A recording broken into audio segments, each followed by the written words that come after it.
The TEDx is just one of the unique programs that we run here at DSB. It gives students the opportunity to learn about research on their own, as Ms. Stephanie was saying, and it also prepares them for writing the extended essay in a way that no teacher could ever get across. I think they did a fantastic job. And this is just the start. That's one small group from year 11. There are 2 more to go, so please come back tomorrow and the next day. And you will meet all of the students from grade 11. We've all done very diverse projects. I do promise that actually I let them pick their own topics rather than force things on them. But they did really, really well. So can we get one last round of applause?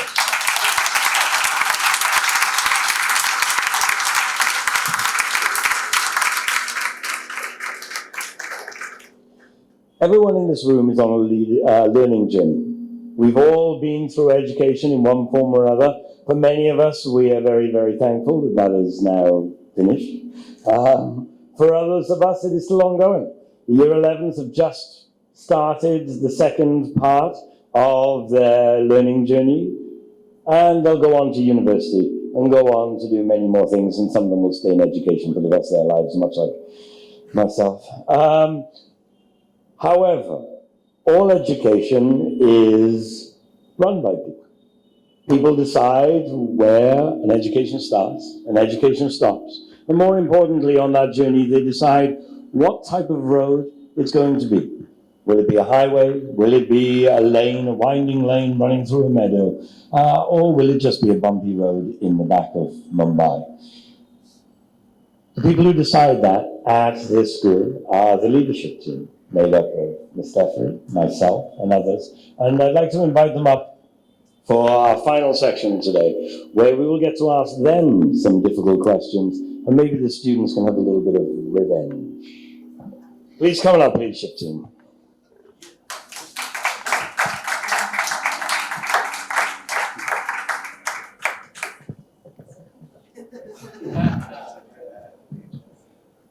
So the first question I think I want to ask is, can I have a raise?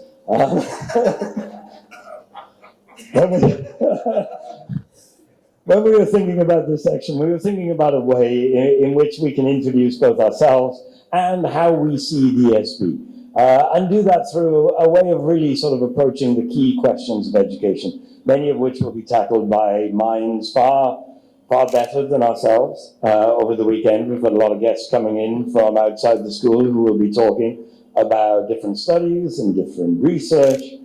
But as I mentioned, we're all on leadership journeys. And perhaps the best way of starting this is to ask the leadership team just to introduce themselves, say what they lead, and what their learning journey has been. And let me pass the microphone. Actually, we have a microphone there. Mr. Richard, would you like to start from the far? Is that okay? Yeah. Right, my name is Richard. I've been teaching just over 20 years. This is my first experience in a management position in school. I've worked as a class teacher, phase leader, and all sorts of different things over the years. And I look after the Key Stage 2 in primary and work alongside Miss Michaela. Sorry, Mr. Richard, what's your background for you in education? Where did you start in education? Why did you decide to go into education as a career? Why did I? Well, Miss Stephanie, who you probably all do know, is my wife, and she's qualified 1 year ahead of me. And I had an ordinary job before. I worked in the real world where they had money and those sorts of crazy things. And she was training, I was watching what was going on. I lived in a family of teachers and educators as a child, and I decided I was never going to go there, but watching all the things when she was training and listening to the different conversations, meeting all the different people, within 1 year I'd set off and started on my own teaching journey. Has she ever let you forget that it's 1 year now? No. Okay, Ms. Michaela, please. Hello, I'm Michaela. I've been in education for over 10 years, but I've been teaching I've been in education over 13 years, been teaching over 10 years, and this is my 3rd year in senior leadership. I've had experience teaching, teaching early years, that's my expertise. And I've experienced having media leadership and overseeing different subjects in primary age.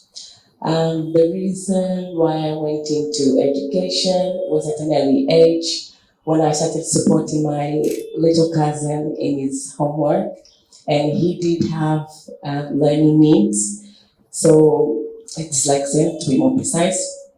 And it was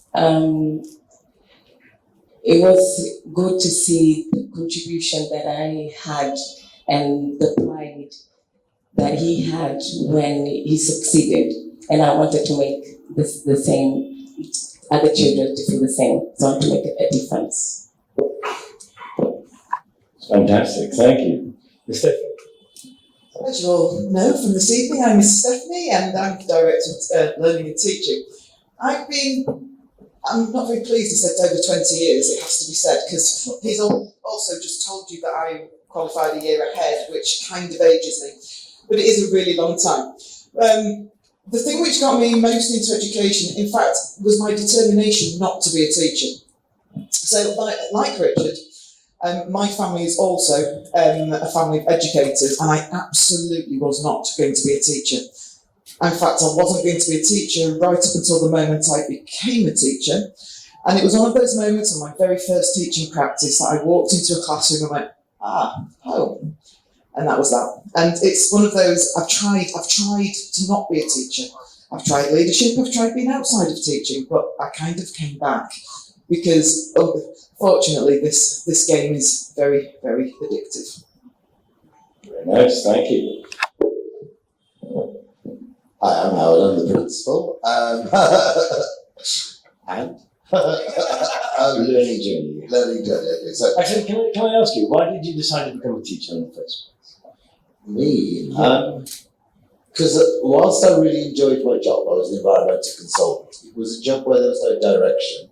And the next step, if I actually wanted to be able to put any food on my table, was really to actually then just start organising subcontractors. And I just didn't, that wasn't me. One of my friends said, why don't you come along and watch, come to school with me, have a look at some classes, see what you think. I thought, yeah, I like the idea of this. And rather like Steph says, the moment I came to observe when I was on my teacher training course, it was just like, this is magical, I love this. And I still feel that way now when I teach my IGCSE chemistry class. It is a wonderful experience. And I think my journey through education, through the 27 years that I've been in education, has been a journey where I have crystallised the understanding that at the very root of it is kindness, empathy, and belief in people, and that we are here to educate everybody. Wonderful, thank you. I do a round of applause, yes. Good. Hi, my name is Camille and I'm the head of secondary. I've been at DSB for, this is my 12th year. They can't get rid of me. They've tried, but still here. I'm from France, so that my accent probably doesn't give it away. I have been in education for 15 years, and much like my colleagues, I tried desperately not to be a teacher. I do come from a family of teachers. I think if you don't have parents who are teachers, you're probably safe. I think that's the only thing I can say. There's a voice over there that says you can get into the trap even if your parents are not teachers. So, but just like my colleagues have said, education is an addiction. Being in the classroom, I think, is one of the most rewarding jobs. It's also the hardest, but it's the most rewarding jobs. Even when we shout at you, it is rewarding. But maybe because we shout at you, I don't know. That's it. All right, thank you very much. Okay, so I think the first burning question that I want to approach you on, and over the last few years, we all experienced the same issues with COVID. And one of the things we learned from COVID was that as well as the nurses, of course, and the medical professionals who looked after us, the teachers play an incredible role in getting the students out of the house. It's very nice to have our students home for a couple of days, and very bad to have them home for 6 months at a time. One of the questions I wanted to ask Miss Michaela, because I have a 3-year-old daughter who's in Miss Michaela's school. It's early years education especially, and I'm incredibly grateful that every morning my daughter wakes up, gives me a smile, gives me a hug, and then leaves me to go to school. And my wife especially is very, very happy about this. So early years education, is it actually education, or really is it just a way of getting the kids out of the house? Yes. Okay. Let me get this fact straight to everybody. Early years education is key for learning and development. It's where children learn about themselves and about the world around them. That's when they develop their social skills, their cognitive skills, and their language skills. So it's not just about getting them out of the house. But that too, right? We do plan field trips, if that counts. No, don't bring them to my apartment. All right, good. Anybody else on the panel, any thoughts on that? Especially because of COVID, where everybody here, I'm sure, taught online, and we're all incredibly glad. I remember teaching a drama class online, and I'm trying to get the students to look at each other on a screen. And of course, they're all, one of them's turning, I say, turn left. One of them turns left, the other one turns right. None of them are looking at each other, and I cannot convince them that there's actually a body next to them. For you guys, is it just a case of getting students out of the house, or is there more, or is it helpful? I'd like to go back to Miss Michaela's point, because quite frankly, I would rather teach grade 12 any day on Friday after PE than teach tiny tots. They are so difficult. So I think our foundation colleagues are extremely skilled. What they have to do and what they have to learn and what they do with the children is truly awesome. It's not just play. Can I add to that, the grade 12 Friday afternoon after PE is the punishment this Camille has given us, or they smell bad, their adrenaline's pumping. It's really just horrible. Thank you for that punishment. Yeah, but I think the in-the-moment planning is the most sophisticated metacognitive teaching that you'll see anywhere, and it's wonderful to watch. And I'll be doing a talk on it. Yes. Just saying. Sunday, I believe. Do we know what time? So I'll see you all there. Okay, all right. My next question. Every morning I wake up and I do what most of us do. I check Instagram for the news. I make sure that I've looked at whatever photo they're showing me and whatever clip of something that didn't happen yesterday, that pretending happened yesterday, that actually happened 25 years ago in a completely different country. But I get all my news, like most of us now, from Instagram. So reading is dead, right? We don't really need it, Mr. Richard. Well, we still do, because there's still quite a lot of media to be filled up. So all of this space, all of this airtime, all of this media has to have content in it, has to have ideas, has to have innovators, has to have people who are going to take it somewhere and make it interesting. Otherwise, the day after tomorrow, you're going to get the very same Instagram feed, and it's going to have the same picture and the same information all over again. So our generation of new readers and new writers and new storytellers are the next generation of movie makers and advert designers and furniture designers and lifestyle coaches, everything else. It all starts with reading. And Mr. Richard has a workshop coming up on reading as well. We're not plugging anything here. 11 o'clock, Tomorrow, 11 o'clock, if you want to go now. We also, go on, please. And it's through exposing children, right, from early years up to grade 12, to books, different type of books. That's where they get the language, the vocabulary, and that passes on to writing. So it's all connected. So it's very important, really. I was teaching a class this year, and then the first week I said to the students, so what are we going to choose for our first novel? And the student turned to me and said, we have to read novels? I pointed out that it was a literature class, And I'm not totally sure what he thought that was going to be, but a lot of students don't read that. If you don't read, you can't use ChatGPT.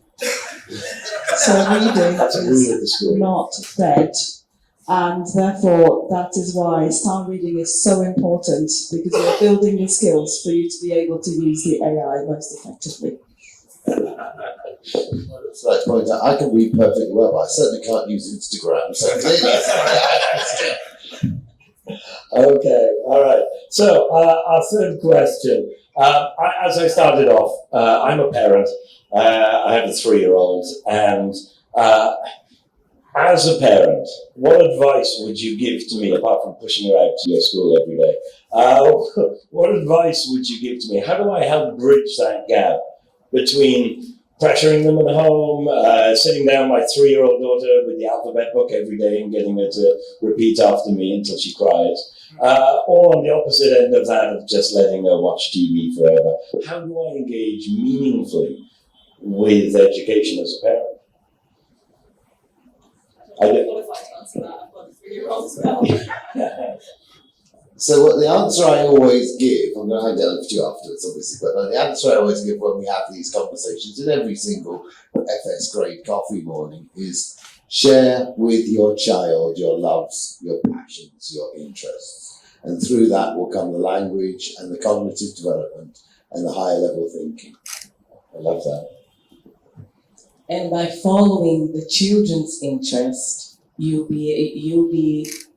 get more out of it. You'll be able to engage with the learning that's happening and identify those teachable moments and use that to support and enhance the learning further. Again, links with the talk that I'm doing on Sunday. Stephanie, you have 2 children who survived teenagehood. Just Any about. advice? Cuddles. Cuddles make everything better. So whether that you have just coached them through maths because you want them to go to Oxford tomorrow, don't do that, please. Or you've read lots and lots of books with them. The most important thing is snuggling up on the sofa, cuddling together, and sharing those moments. And they still sometimes let you do it when they're 16. Sometimes. My 3-year-old doesn't let me do it. Sometimes. No, I would agree with what Howard was talking about. The idea that if you have extreme shared experiences and something interesting and genuinely exciting to talk about, the bond between parent and child lasts for an awful lot longer than sitting and struggling over exercise 4B, pages 12 to 13, which isn't what a weekend should be made of. Yeah. And it's what we all hated as well when we were at school. And if I may add, an ingredient to the recipe, I think it's pride. I think telling a child, and that's true for us as educators as well, we have to keep telling our children, whether they're our own or yours, how proud we are of them. I think that's important. Thank you. I felt the clap was actually deserved for that one. Can we get a small clap? I started off this chat with the idea that every road is unique, and as a school, we set a unique road out for the students to travel down. How do we make sure, and this is the last question before I open it up to the audience, how do we make sure that we aren't choosing a path for the student, but they're choosing a path for themselves within the confines of what we're providing? I suppose the key point I'm asking is, if we've got an idea of they're going to take a beautiful winding lane where they never have to worry and they hear birds singing, and they want to be on the motorway or the highway to hell, as some of our grade 11s are, how do we provide that individualized pathway for them? And how do we as leaders do that? May I start? Yeah. I think in the context of the school, it's done through a flexible and adaptable curriculum. So many curricula are just so closed, and they put students on a path that they may or may not have chosen. I think we listened to a gentleman this morning saying that he became an engineer because his parents are engineers, and that was the only route ever open to him. And it's only when he got to engineering college and graduated from it that he realised it wasn't what he wanted to do. And I think, I mean, certainly at DSB, we do adapt the curriculum. It doesn't mean that we let them do whatever they want. There has to be a broad offer, and they have to try it all. And I think that's often the conversation with the parents up until grade 8. Yes, they have to do drama and history and geography and German, because learning is about a range of experiences. But it's also about allowing students to set their priority within those ranges of experiences, and to say, perhaps the maths is not what's important to me, but I really want to get my teeth into the drama, and to be able to celebrate that as being equally successful. Anybody else? Well done, Miss Camille. Okay, all right. Well, let's open it up to the audience. Are there any questions? This is your leadership team, whether you're a parent or a student or an ex-student. Not watching anybody there. But are there any questions? Avantika, yes, good revenge. I like it. I think at the beginning, Mr. Alexander had mentioned COVID, and you guys talked a bit about teaching with COVID. I remember when I was in classes, when I wasn't having out to play video games, it's really difficult to communicate with people through screens, and it always feels a bit distant. And how did you guys deal with that? I was busy having a baby, so I'm going to pass it on. I think you're right. It is difficult to communicate through screens, but then if your job is to communicate with your students, you do your best. And I feel that our students valued the fact that they still had that communication. We were in Russia at the time, and we had a difficult lockdown, to say the least, for 4 months, and then it was fine, seemingly, whatever. But one of the things that we did as a school, in a different school this time, was we switched very quickly to different technologies overnight. So we moved on to something called Nearpod, and that allowed two-way conversations. Because as you say, a lot of school is not just about the information you learn, it's about the social contact you have, and it's about the social contact you have with your teacher as well as your peers. And Nearpod was was an app that allowed everybody to work together on certain things, and together separately with the teacher, separately from the teacher as well.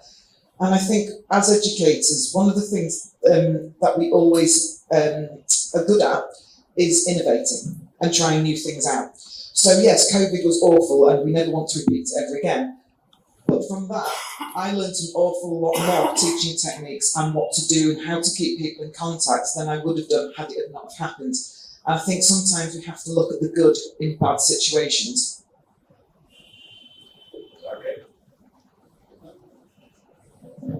Yeah.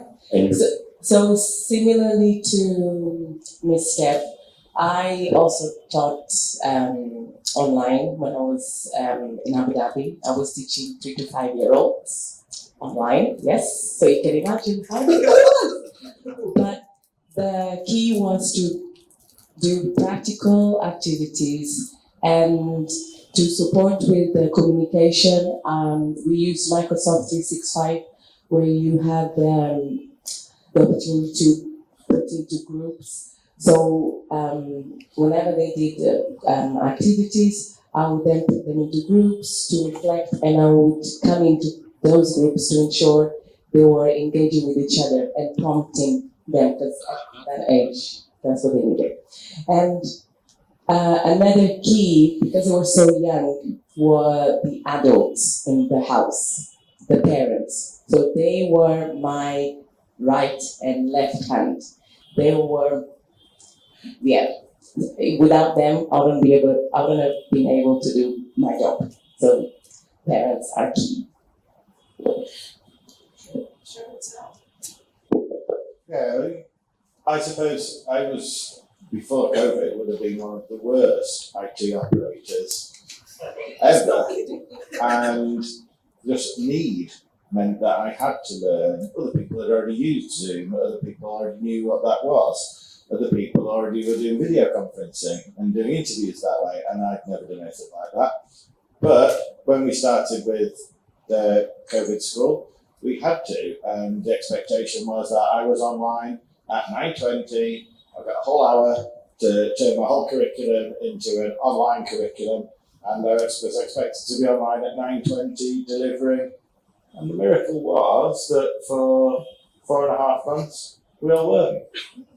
We all managed, and we were all able to get something across in that period of time. There were things that went better than others, but most of it was extremely good. Yeah, I had a very ill-advised show and tell for pets. Because they were all at home. I thought, wouldn't it be lovely if they all brought their pet onto screen? And then this Croatian girl who'd been about 9 at the time had access to Dad's credit card and no restrictions and nobody in the house with her. So when we went back to Karina's house the following morning, there were hundreds of rabbits and guinea pigs and all sorts of things in the room that she'd ordered online. That was my favourite day. Yeah, a learning curve for everyone. Okay, thank you very much. Any more questions? Yes, I'll come round the room that way if it's okay. I wanted to ask the senior management specifically about stress management. I find that my daughter is now in the 10th grade and she's approaching the IGCSEs. And the workload has really increased. And I feel for the first time that there is a lot of stress. What is your advice to the children and also to the parents on how best to manage and get them through this time?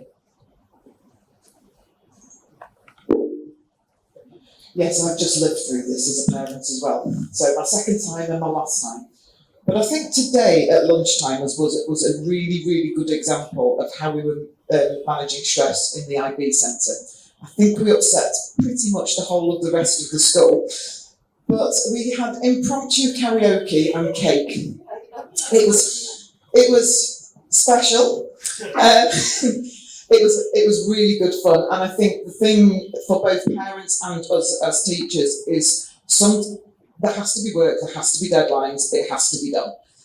But also we can also laugh and have an awful lot of fun at the same time, and the giggles and the fun together make it all worth it. So in terms of managing stress, I think the good times have to be good to manage when everybody's under pressure.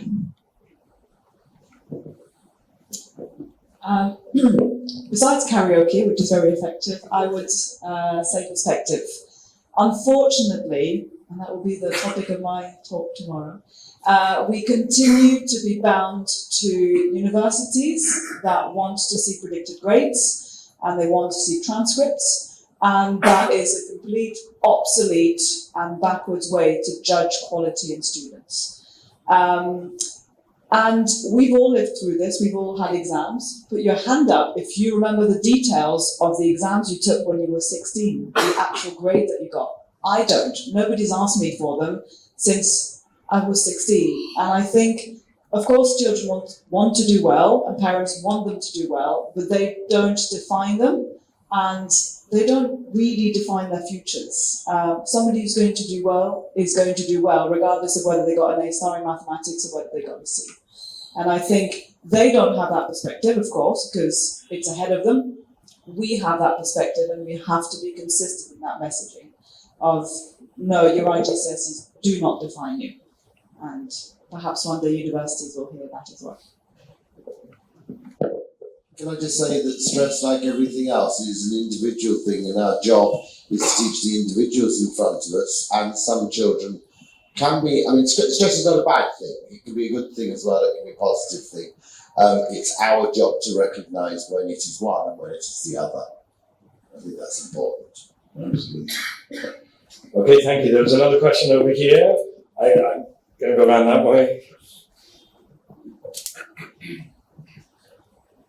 Hi, it was great to see the students synthesize and present individual topics. Before synthesis comes the important step of analysis. My question is, how do we teach the students to fairly evaluate topics, to use critical thinking to understand both sides of the coin, and from there start projecting the content towards a solution in their mind. It is absolutely integral to the curriculum. It's like you can't get away from it. That is actually what they are being assessed on. It's one of the assessment objectives. So you can't deliver our curriculum unless you are doing that. It is our job. One of the key things that I love about the IB is that you can do well in the IB in whichever subject if you answer one question, which is how do we know that? All the top marks in the IB are based on the question of challenging what's in front of you, assessing what's there, seeing, analysing what you're given, not just repeating it, not just regurgitating it, but questioning it. You can get a 5 in the IB in any subject just by knowing the curriculum and the content, but you can't get a 7 without answering the question of how do we know that? And that, I think, is one of the key reasons we use that. For all of us who are parents and teachers, we know that we can't tell children anything because they just won't listen. So one of the things that is really key is, as the students have done tonight, is to do that learning themselves, to do that investigatory learning, and then supporting them and scaffolding them in order to make those jumps and those leaps that they need to make. But it's very individual down to them. So, for instance, somebody might come straight in and be able to do evaluation straight away, and that's fantastic. Yet we might have another student in the same class who needs a little bit more help understanding, and that's great too. So I think it's individualised, but we have to provide the opportunity and the scaffolding that they need on their individual journey. It's not about the whole class, it's about the individual and us supporting the individual.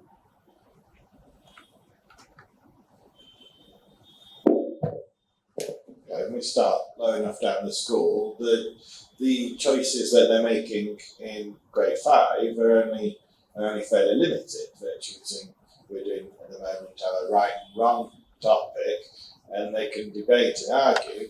And a jury of peers of grade 5s is a pretty judgmental jury.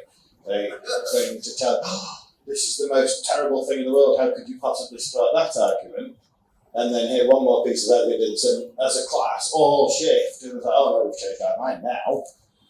And they're learning from each other, they're evaluating each other's answers, they're evaluating what's going on around all the time. And they're stealing little pieces, this is good, I'm having that, I can add this in. And then when they present next time, or the time after, it's that little bit more sophisticated, it's got a little bit more bones behind what they're actually trying to say. And the skills of analysis and synthesis are still a long way away from grade 5, but you can see the beginnings of that thought process. That's wonderful. Thank you very much. Yes, you have a question? Hi. How do you think about the importance of resilience in students? Things will go wrong, but how do you think about, and how do we support teaching them to get back up again and, go push on? I'm glad you said that, because interestingly enough, on Sunday, I'm going to be talking quite a lot about that. Resilience and grit are often key predictors rather than intelligence of future success. And it's something which can be supported and scaffolded, but again, you can't tell a child. You can't just say to them, come on, get yourself up. Yeah, book yourself up, lad. You can't do it.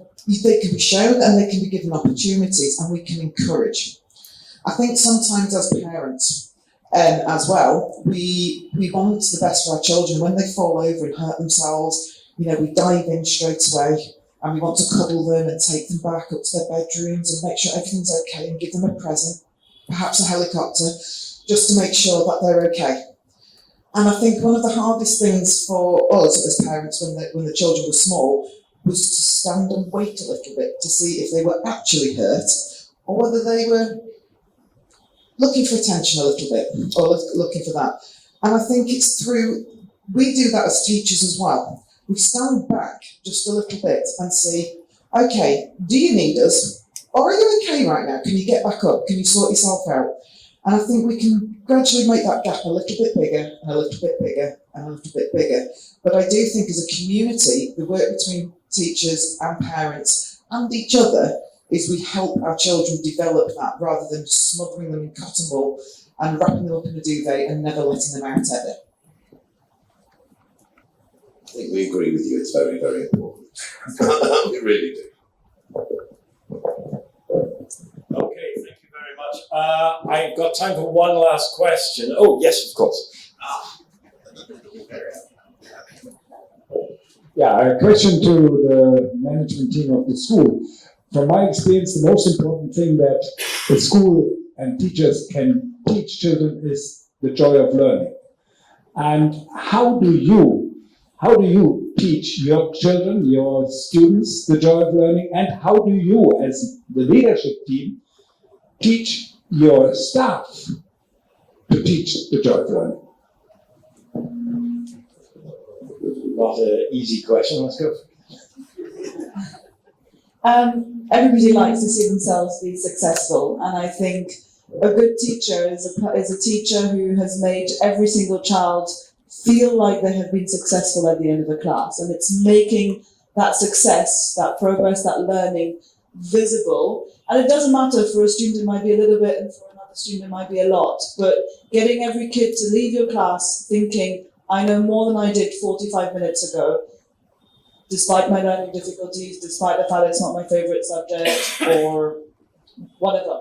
And I think we all like to be successful, no matter in whichever area, and for kids to see themselves being successful generates that love of learning. They want to come back and they want to do it again because that feeling is incredibly powerful.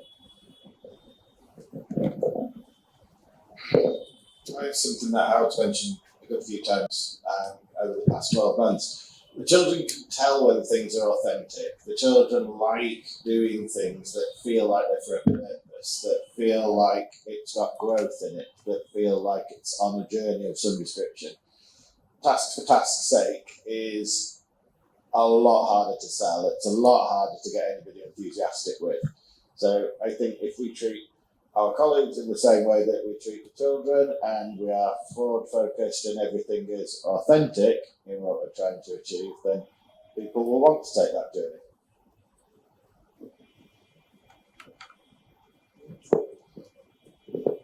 I think emotion has a huge amount. We can all remember our favourite teacher from when we were younger, and we can all remember the teacher who I can remember very much my teacher who got me hooked on books. And she gave me hers. She gave me a really special, it was her copy of Hans Christian Andersen's fairy tales. I'd be 8. And that was it for me. I was a lifelong reader from that moment on. And she was fearsome. Some might say that I might model myself on her a little bit. But what she did do was she saw me as a person, me, not within that class, she saw me. And she found a book that she knew I would love. And that book was different from the boy who was sat next to me. He got a sports book. Yeah, whatever. But she got me, and she said, I can remember her telling me this was a super hard book, and that she got me a super hard book because she knew I was a super good reader. And that made me feel so special. And I think it's, we all know that if we're feeling good about a subject, even if we find it difficult, if we like the teacher and we have that relationship with the teacher, it's extremely important. To add to what Ms. Steph said, it's about knowing your staff, knowing your children. Because if you know them, you know what ticks them, you know what excites them. So you use that to your advantage and support them learn through those. So following their interests really and their passion. I would just say, just to develop on that, as somebody who works at the other end of the school, sometimes it's finding that aha moment, like you're taking the kids on a journey in their learning, and then they say, wow, that's really interesting. And that's, I think, also very important. So, Okay. Yeah, please. I think just coming back to the question of resilience you spoke about. And this today in the communicator, Paula, who is sitting down there, wrote in her one of the articles she has written today. She says that I'm no longer afraid to express myself or to say something wrong, but I've learned quite quickly that I can learn from my mistakes. I think, Paula, do you want to say something more about it as to why do you think, why did you write this? This is a clear example of resilience. I believe. Yeah, no, absolutely. Paula, don't feel you have to, but it'd be lovely to hear from you. I wrote this because in my old school I made a lot of mistakes. I was afraid to do mistakes, and I've learned in this school that doing mistakes is actually a really good way to learn and not being afraid of doing mistakes. So you can express yourself and don't be afraid if you say something wrong, because in the end of the day you learn something. Wonderful, thank you.